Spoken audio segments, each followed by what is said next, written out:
Good morning and welcome to the channel. Great cloudy day.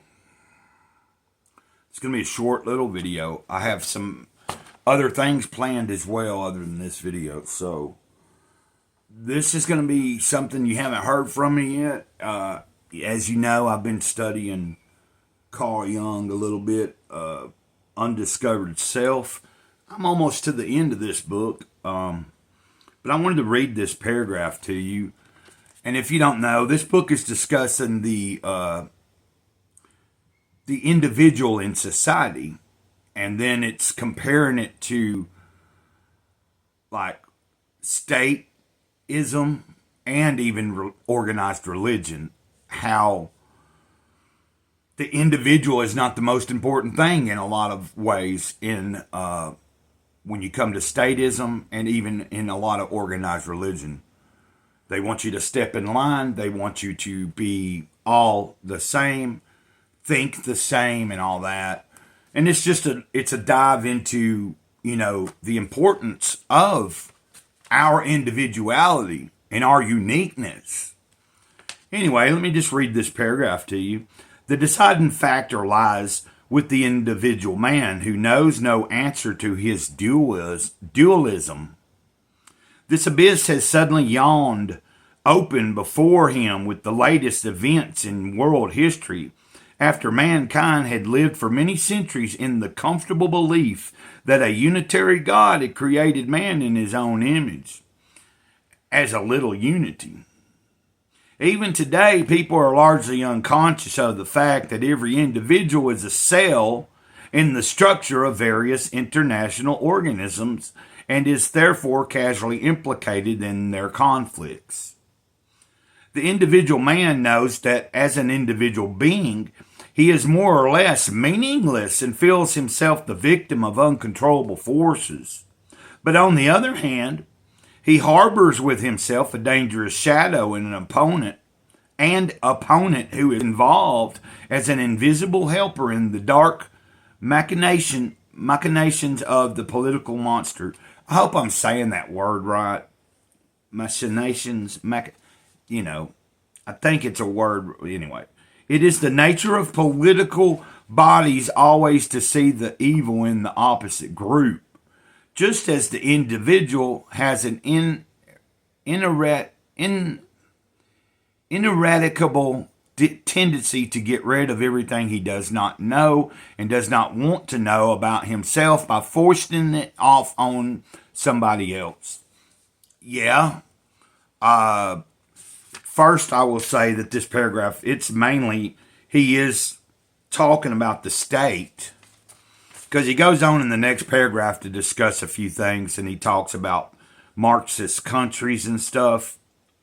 Like here, funnily enough, self-criticism is an idea much in vogue in Marxist countries, but it is subordinated to ideological considerations and must serve the state and not truth and justice in man's dealings with one another. And of course, he's relating it to the state right there, but there's many times in this book he also refers it to organized religion. Now, I do go to a church and stuff like that. I went yesterday. But I also understand that organized religion was created to keep us under a certain control. And if you don't think that, I'm sorry for you, but that's just the truth.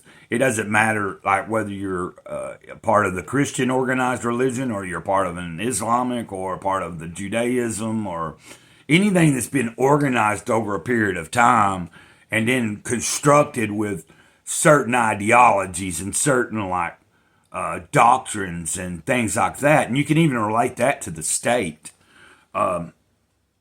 I personally believe that where we're living right now in the United States, it's all headed towards a state-run everything.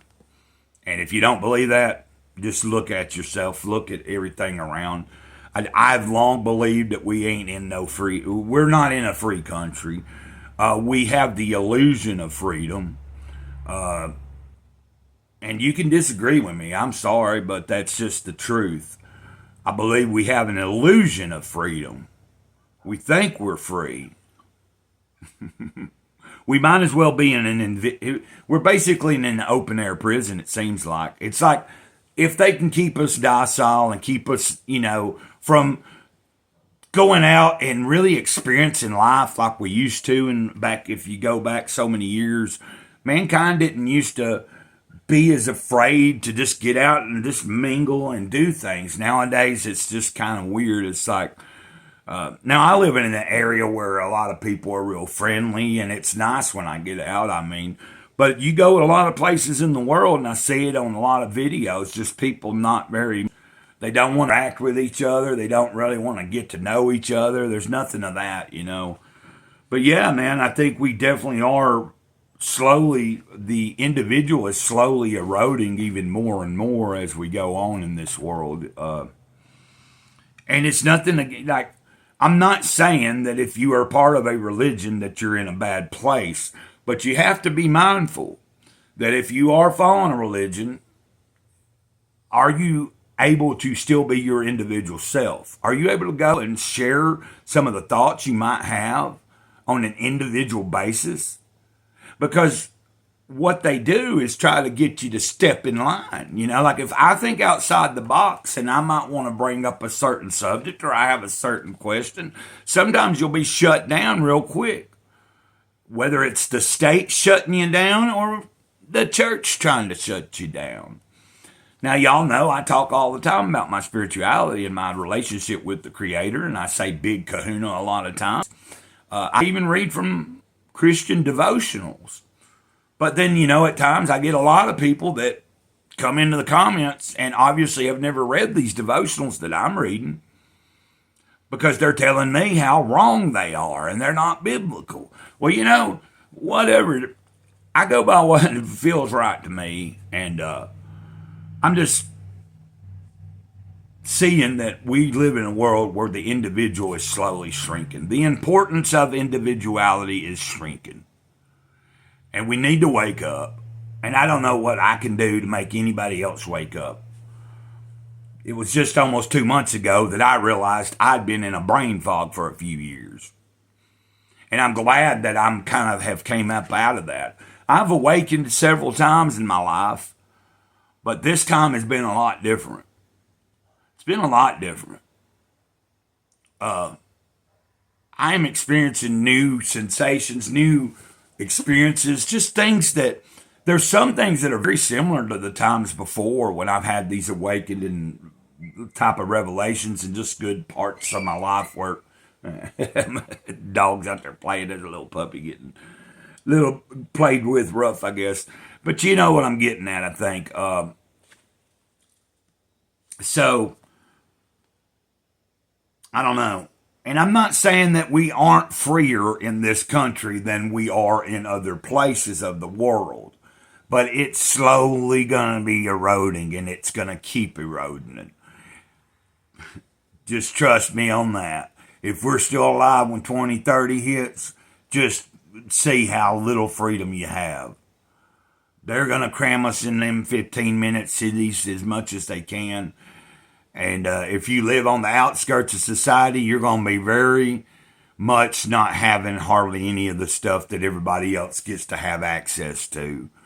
We'll be fending and like eating off the scraps and doing what you can to survive. But, I'd rather live that way than be, put in a little area of so much radius and saying, you can't go any further unless you get permission. But that's where it's going. And it's because the individual is slowly eroding the importance of the individual. They'd rather each individual just think the same, do the same, be the same, and then contribute whatever your personal wealth is back into their system to make the overall machine more powerful. And that's kind of what's been going on for years anyway in America. It's just that it's now more obvious. Okay, guys. I didn't mean this video to be this long. I intend to do another video, probably the Fifth Agreement or something. I'm not sure. But That'll be a little later. And I may be doing a live stream. I might schedule a live stream here in just a little bit. Schedule it for an hour or two from now and roll with it. I don't know yet, but be looking for it. I do have that on my mind. Till next time, Mr. Gray Cloud, say to the eternal moment, over and out, ditto.